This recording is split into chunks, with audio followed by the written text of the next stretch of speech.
my goodness, this day has been so long coming. I am so excited to share with you our bathroom reveal.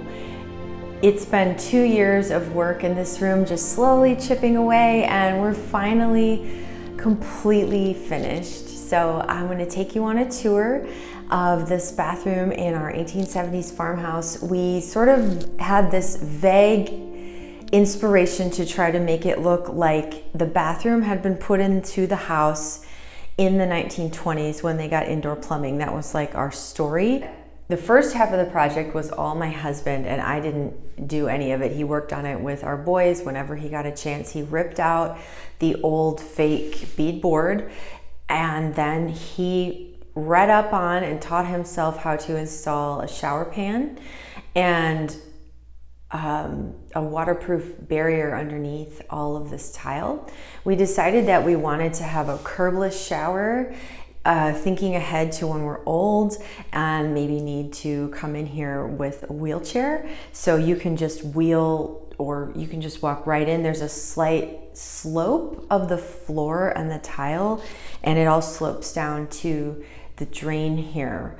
But other than that, there's no curb or lip or anything to trip on. So it's just, I think some people call that a wet room.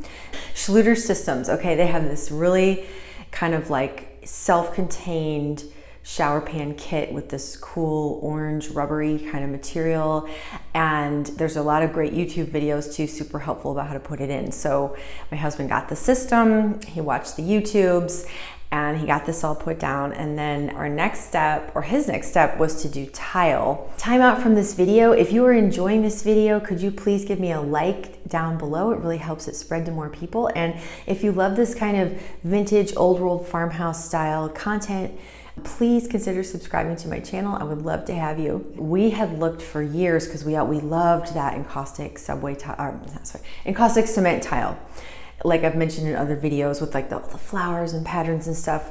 And it's quite pricey. You know, it was definitely out of our budget, but you can get pretty reasonably priced ceramic and porcelain sort of copies from places like Lowe's and Floor & Decor and Home Depot. So we have looked at those three places for years, looking. Finally, my husband found this pattern one day at Floor & Decor called Mercado, and we were like, that's it.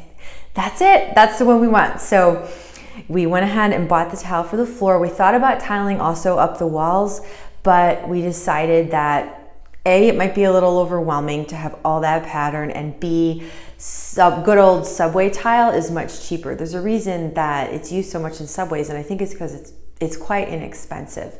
This subway tile was from Lowe's. I'll link the exact kind down below, but it's just a basic white subway tile. And my husband decided that he wanted the tile quite high up the wall, so that pretty much so that when you're in the shower, you are completely enclosed in tile. But we decided to go all the way around the whole room with tile as well up the wall.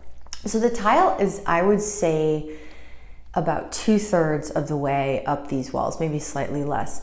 And we wanted to do that because we've seen lots of pictures of bathrooms from that sort of idea of, oh, we're going to put a bathroom into an old farmhouse in the 20s, a farmhouse that's been there from the 1800s. We weren't really slavish or, you know, super interested in getting super historically accurate. It was just more of the general feel. So we did look at some pictures. Gil Schaefer in particular is an architect, and it seems like all his bathrooms have this great feel of like, oh, it feels like a 1920s bathroom. So it did take a lot of inspiration from his bathrooms that he's done in his projects. I will link him down below in case you want to see his amazing projects.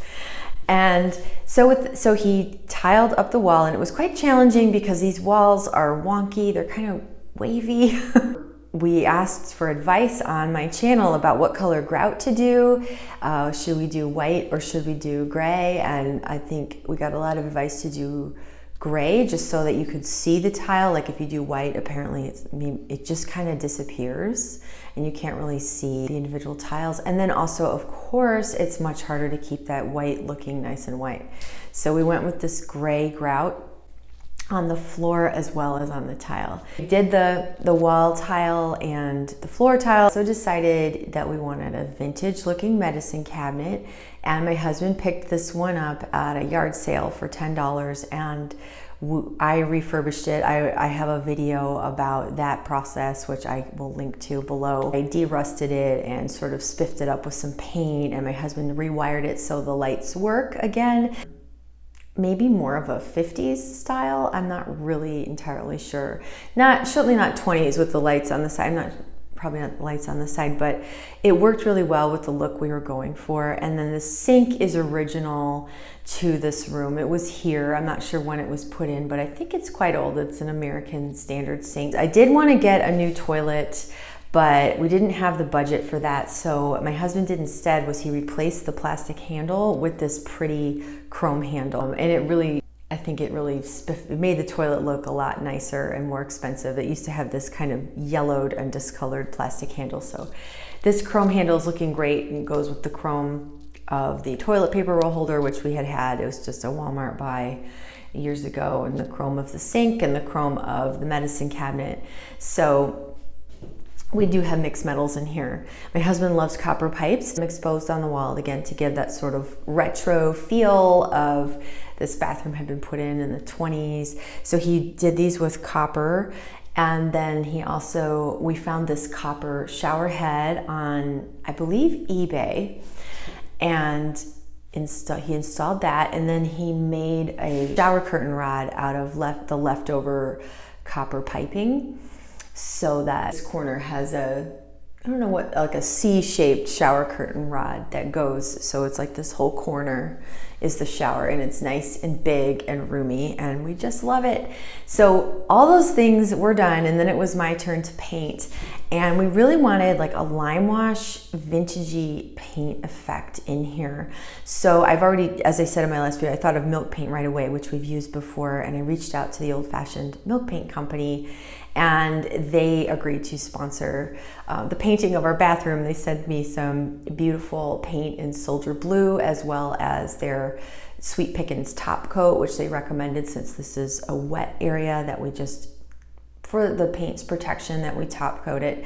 So I went and I did the whole rest of the walls and ceiling with a black brush, and 2 coats, and then 2 coats of top coat as well. And we really love the effect of having that dark blue dome over all the white and the Moroccan style tile. It's really fun. So we did that, and then pretty much the last thing to do was install a light. Now, about a year ago, we decided on the kind of light that we wanted, and we found one on Etsy. And it is this big white, I think you call it milk glass globe, kind of like a schoolhouse style light. We have a couple similar lights like that in our house that are original to the house, and we just kind of wanted to keep that same feel. This bathroom did not have its original light. It had a ceiling fan. So we took that down and we installed this light that we got off of Etsy. It said on the listing that it had been taken out or salvaged from an old opera house in Cincinnati, Ohio. So I think that's very appropriate for a bathroom. We'll be singing in the shower with our opera house light.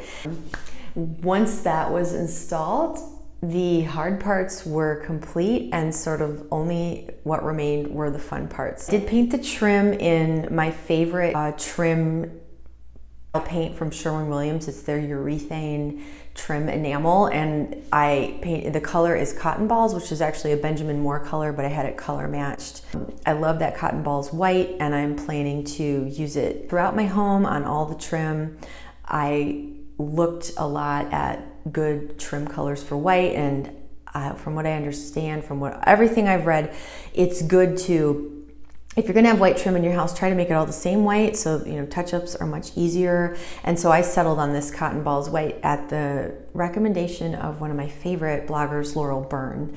It's one of her favorite whites. She's a decorator, and she also says it's a white that'll do what you tell it to do, meaning whatever room it's in, it kind of just looks good with the colors that are in there, something about the way it reflects light. And so I am happy with it. It's kind of a warm off-white, I find it to be. Especially in this room, it looks quite warm because the tile is quite cool. Trim's a little bit warmer and that warms it up a little bit, which brings me to the other fun aspects of this, which were to sort of warm the space up a little bit, which I did by bringing in, well, we'd already had this little dresser is where we keep all of our towels and other sundry items that you keep in your bathroom. I had this dresser since I was a bachelorette and I painted it many times. It just so happened to be already painted a really rich, warm blue, and so it worked out really well in here. And it also serves the purpose of blocking off this doorway, since this was really it was part of a larger room, which is adjoining to this room. This from what we can figure, and they must have at some point walled it off to make a bathroom, because I'm sure this house originally didn't have any inside bathrooms. So there's a door right there, but we don't really want there to be two doors into the bathroom. It's not necessary. So and luckily that door has a really sweet little lock as well, and a beautiful brass doorknob. So I polished up the doorknob and the lock, and we set the dresser right in front of there, and it does a great job of storage and also blocking that doorway. And I hung my Chicago poster painted by my great aunt up there too, and I love it. I love water pictures in bathroom. This is a painting, a watercolor that she did during the Chicago River and the Wrigley Building in downtown Chicago. I just love how it looks in this bathroom. There's a lot of different blues in the painting, and there's a lot of different blues in here as well, and I think that it really complements all the kind of the gray blues as well as the warmer blues that we have on the floor and the walls. They're all in that painting. That was a complete coincidence, but I just am loving how it's looking in here, and she just passed away very recently, so it's a really sweet memory. It means a lot to me to have this. She was an interior designer and an artist. She really encouraged my interest and love of interior design. Other little decorating details. I did add some baskets of shells. It's such a cliche, but we do have real shells from our trip to South Carolina, and it's fun for the children. They really love to come in here and look through them and reminisce about their collection. And also some starfish and just some little baskets that I'd had, and a candle.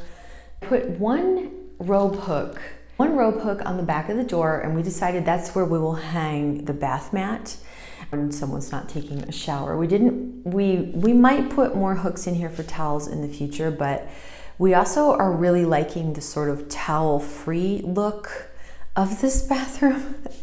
And it is a family bathroom where we'll all be showering. We might encourage people to just hang their towels in their rooms instead of keeping towels in here. So that remains to be seen, but the towel hook works there really well for the bath mat. And then I brought in this sweet little chair just to kind of warm up the space a little bit with some wood, since it's so much tile and chrome and porcelain, and it also is a really handy little place just to sort of lay your clothes if you're about to take a shower and take your shoes off or something like that. And I also brought in this basket, which is another thing I just had, and we keep hand towels in there. And I love how the basket is that it's the same dark wood tone as the little chair, and it just kind of brings in a little bit of softness and warmth, the warmth that you get from wicker, from wood. This is a radiator. I had to take it out and strip it down and paint it. It was a real mess. So now it's just unobtrusive and white. I like the trim. And in the past, we've had a bad habit of filling it with clutter, bathroom clutter. And I didn't want that to happen again. And I also had been inspired by Rita Koenig, whose course I am currently taking her on Create Academy. I'm not much of a plant person. I feel like I always kill them. But my husband gave me this beautiful potted plant. It's actually like 4 plants for Mother's Day, and I thought of putting it in here. And it fit perfectly on the radiator, and I think that it's looking really good. I love the red, the pop of red, and this way I'll be able to fuss over it and take care of it, and hopefully learn to take care of a plant.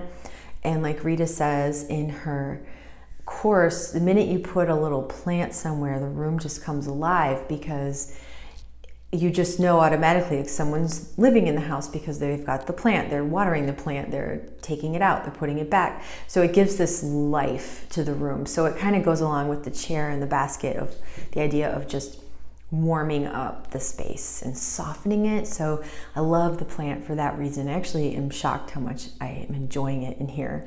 I think it's my first house plant, so wish me luck. Another thing that we did to kind of warm it up and also make it child friendly was we brought down this little chair that I had painted in Annie Sloan's Scandinavian pink. It's a little step stool, so little people can get onto the potty and little people can wash their hands in the sink, and it's a little more poetic and sweet than a plastic step stool, so we like it for that. A little copper pot that I got at Goodwill once, and I decided to keep a little watering can for my flower right there. So in the future, I'm hoping to add some little cafe curtains in like a gauzy fabric. For privacy, these windows have sort of I think the former owner did some kind of cornstarch paint on here, and we actually are quite fond of it, but I'd like to add curtains as well, just to soften the space a little bit. As far as the rest of our bathroom things, we didn't build shower niches in the wall or anything like that. I always find that there's never enough height or depth in those for my big shampoo bottles. I don't know about you. It was never anything I was terribly interested in having. What I did do is I repurposed this IKEA cart. This thing has been the best. I know they have kind of a cult status, these little carts, and I understand why. I've had mine for many years. It started as an art cart. It was used in my kitchen until very recently to hold utensils and children's plastic dishes, and then I just took it out and I cleaned it up and sort of got rid of the rust, and this is like our shower trolley. So it lives in here when we're not showering, and then we can pull the shower curtain like in this, because this is our downstairs bathroom too, so it's sort of like it's our powder room if we have guests, but they don't need to see all of our shower things. The trolley can stay in there with the shower curtain closed, and then if you're taking a shower, the best thing we found is to push it out because you don't want to get everything sopping wet. But then you can just reach out of the shower and grab your shampoo or grab your soap or whatever, and it's really easy. It's almost the same as if you had like a shelf or a shower caddy or something, but everything's not getting wet. And since it has wheels, we can just push it out and push it in. This is actually one of my favorite things about this shower. So then you walk in and it's so uncluttered because there's no bottles on the floor. There's nothing like hanging on the knobs, and there's nothing in any niches like falling out or anything like that. It's all neatly contained on my little trolley, and we're gonna do our best to keep it nice and neat, but I'm really enjoying it. The shower curtain. So I had dreamed of having a cloth shower curtain over this liner. This is just a liner, but my husband cannot stand the extra fuss. I said, I'm gonna sew a shower curtain to go over the liner, and he said, what? No. And he described his struggles with getting them wet and how they're in the way and this and that, and how he just loves the minimalism of simply the liner. So I've had to go from thinking, oh, that's, an unfinished look, to I'm slowly coming around to this is minimal, this is good. And the other thing is I do have some chrome shower curtain rings, and I really wanted to use them up there, and I did put them on, and they are very hard to pull over the copper piping, and probably just because it's like a metal on metal situation. I thought of putting a little silicone up there to make it easier to slide. I'm still toying with that idea. Honestly, the plastic ones work so well. They slide so easily. I feel kind of silly going to all that trouble just to get metal shower curtain rings up there. Please let me know, what do you think? Are they okay? Are the plastic shower curtain rings okay? Or are they just so, should I go ahead and go to the trouble to try that I can use my metal chrome ones? Let me know in the comments. I'd love to know. I'd love to get your input on that. I'm so happy to share this final reveal with you, and I want to thank the Old Fashioned Milk Paint Company again for sponsoring this video. They're beautiful paints. I love the way that the texture of the milk paint looks up there. It just looks very vintage, there's a lot of brush strokes, there's a lot of variegation in the color, and that's exactly what we were after. It's just such a pleasure to use this bathroom. This was quite a low budget bathroom remodel. We tried to do everything ourselves and with as minimal expense as possible. Like, we didn't replace the toilet. In the future, when we are able to do it, I would love to get a more vintage and higher quality faucet. This one is just not my favorite. It's not really my cup of tea. And I would also love to get a toilet that had more of a vintage shape. The one that I really like is the Kohler Memoirs toilet. And that, I feel like, it's an extremely comfortable bathroom to use. And that is the most wonderful feeling, to have worked on a space and then to use the space and realize that all of the thinking and the planning and the things that I've learned working on this house and also reading books, and then most recently from Rita Koenig's course on Create Academy that I'm taking, all of those things that I've taken in to learn have resulted in a space. Like, this is probably the most comfortable space that we've come up with yet in this house, and we've done quite a few rooms, but it's like the more that I learn, the more comfortable the spaces get. Rita says that true luxury is comfort. So when you're just, everything you need is at arm's reach, it all works really well, that's truly luxurious. And this bathroom really feels so luxurious to me for that reason, because it all works so well. Everything has a place, everything's in its place. I love the color and the design, but over and above that, it's just how comfortable it is, how comfortable. The shower is so comfortable. The dresser works wonderfully for towels. This little trolley makes everything so easy. And so I feel like this is the most luxurious bathroom for our family and our guests. I'm so happy to share it with you, and I really appreciate you watching this video and going along on this long journey of the bathroom with me if you've been with me since the beginning. I've got a whole playlist about this bathroom. I will link it down below. Really appreciate all your comments. The one about the grout was really invaluable. Thank you again so much.